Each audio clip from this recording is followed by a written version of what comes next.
brain surgery myself 5 weeks ago, and I don't care if I was on dialysis, if I had an LVAD in, or if I was intubated, I was going to be here.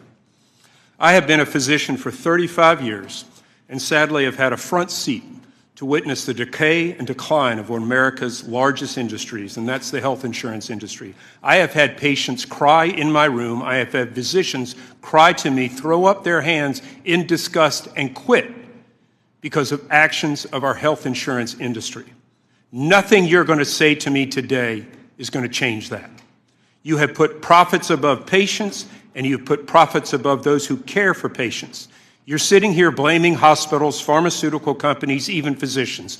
There is blame to go around there. But you have squarely abused your privilege of authority to deliver health care to patients in this country. There are a few good actors in the industry. Mr. Markowitz, I believe you're one of the good actors. If it were up to me, I would throw out all for-profit systems in this country and turn everybody into nonprofit. It has gotten that bad. But you all have been very derelict in your duty and abused this position of authority. There has been systematic denial and delay of care. It took me 8 denials myself to get a medicine that I need to exist. A year and a half. I'm a physician and a member of Congress. It took me 8 times through CVS to get that medication. I didn't pull any strings. I did what I was supposed to do. Imagine the average person in the country. There's been a weaponization of prior authorization. You are killing people who are trying to deliver health care. There's been abuse with the Medicare Advantage plans. My God, I could talk about that for hours. Deceiving and extorting taxpayer dollars. The vertical integration that has occurred in this country is disastrous and criminal. There have been record profits. I don't want to hear about the fact you're not taking profits. We know how money gets moved around in these companies. The C-suite executive salary compensations is a slap in the face to the average American who goes bankrupt because they cannot afford health care. You all showed up last summer at HHS, and you said to Secretary Kennedy, a mea culpa, yes, we've been doing things badly. We're going to fix things.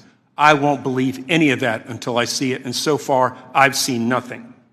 Surprise billing, bipartisan legislation passed into law by President Trump. You all own and keep millions of dollars that are owed to providers today that you're not paying them, that have been adjudicated in their favor. That is fraud. You know, United Healthcare, you guys give a wonderful thing that you're going to return Obamacare premiums. I wonder and perplexed whether it would have occurred if these hearings had not been there. But what about the billions of dollars that you've stolen from the American taxpayer because people were fraudulently enrolled during COVID? I don't see that money coming back. Medicare Advantage. You've made the diagnosis secondary hyperparathyroidism an amazing thing. 70% of your MA patients have it, while 3% of fee-for-service patients have it. It's unbelievable. You've manipulated medical cost ratios by the way that you pay physicians and the way that you hide money through your PBMs. The vertical integration, you guys own PBMs, you own pharmacies, you own health agencies, physician groups. Good God, you own a bank. Why would an insurance company own a bank? You know, I had a very spirited discussion with Dr. Decker a couple years ago, and I outlined all the Wall Street Journal articles documenting the egregious practices that were going on by United Healthcare. And all he had to say, in an arrogant and audacious manner, was, we are doing nothing illegal. Well, right now, several of your organizations are under investigation for criminal and civil charges or for misconduct, and we'll see if things are not illegal. I am here with the outrage of the American people. You know, right now, we're trying to lower drug costs. Will each of you, I'd like a yes or no answer, will each of you commit to allowing Trump RX or cost-blood medications to go towards patient deductibles? Mr. Hemsley.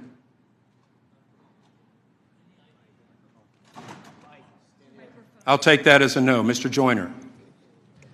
Absolutely. If it lowers costs for Americans. Thank you.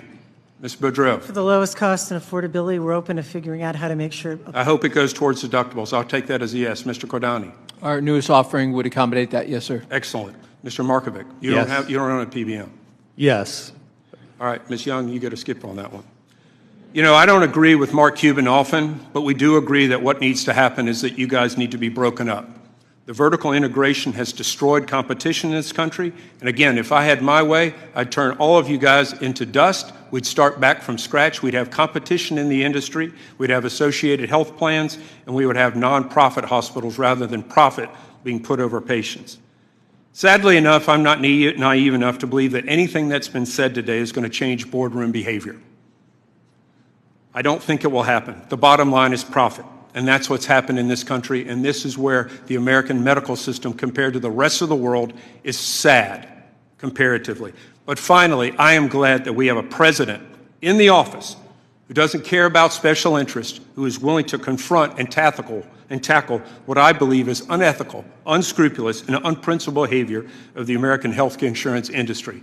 President Trump has said he's going to do it. I believe he's going to do it, and it is long overdue.